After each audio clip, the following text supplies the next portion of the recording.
Di ufuk timur, fajar mengurai cahaya, mengantarkan hari baru dengan seuntai harapan. Keberkahan yang ada.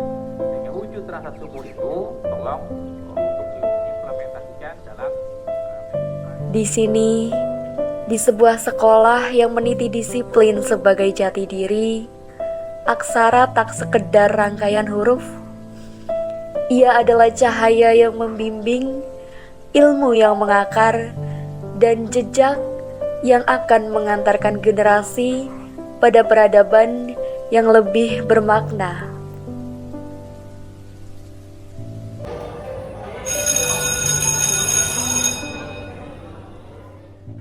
Di dalam ruang kelas, kata-kata bukan sekedar bunyi, tetapi denyut nadi pemahaman.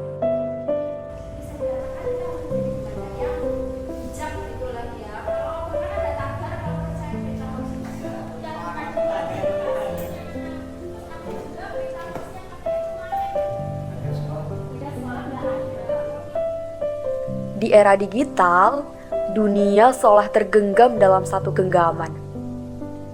Namun, apakah genggaman itu dipenuhi oleh ilmu?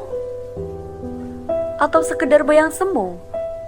Literasi bukan hanya tentang baca buku, tetapi juga tentang bagaimana memahami, memilah, dan menerima informasi yang terus berkelindatan tanpa henti.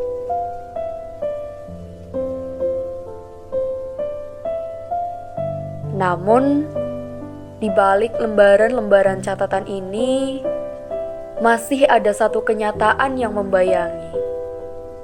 Perpustakaan yang sepi, rak-rak yang bisu tanpa untaian ilmu yang memadai.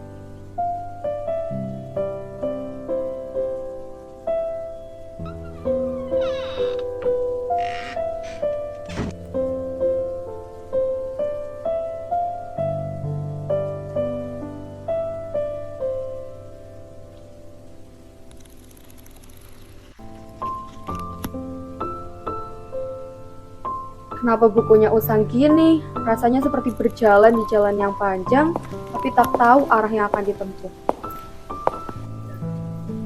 Ada? Lagi apa? Lagi cari referensi buat tugas? Iya Bu, tapi buku-bukunya terbatas. Padahal saya ingin membaca lebih banyak buku untuk mencari inspirasi. Tapi sulit. Banyak siswa yang membaca ya hari ini, tapi buku yang tersedia masih sangat terbatas. Padahal kami, para guru, ingin kalian itu mencintai literasi sejak dini. Tapi kalau bukunya terbatas seperti ini, gimana ya caranya? Padahal buku kan jendela dunia. Kalau jendelanya masih tertutup, gimana kita mau melihat dunia lebih luas?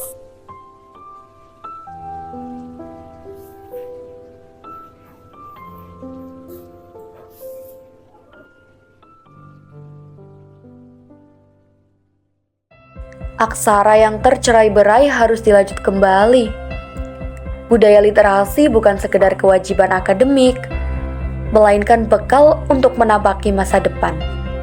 Jika kita ingin menyongsong Indonesia emas tahun 2045, maka kita harus memastikan generasi muda memiliki cahaya untuk menerangi jalannya.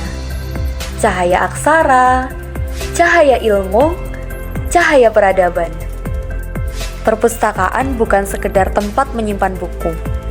Ia adalah ruang di mana gagasan bertemu, di mana setiap halaman menyimpan kisah, ilmu, dan jejak peradaban yang tak lekang oleh waktu. Dalam keheningannya, perpustakaan menyimpan suara masa lalu, masa kini, dan masa depan. Setiap buku yang tersusun rapi adalah jendela yang siap dibuka, membawa kita ke dunia yang lebih luas. Literasi di abad ini bukan hanya sekedar membaca, tetapi juga memahami, mengolah, dan menggunakannya untuk membangun sesuatu yang lebih besar. Menyongsong Indonesia Emas tahun 2045, kita tidak hanya membutuhkan membaca, tetapi juga pemikir, pencipta, dan inovator. Bukan banyaknya lembar yang menentukan luasnya wawasan, tapi seberapa jauh aksara menghidupkan pemahaman. Dalam keterbatasan, cahaya literasi tetap menyala, menuntun langkah, merangkai masa depan. Sebab ilmu, meski sunyi, selalu menemukan jalannya.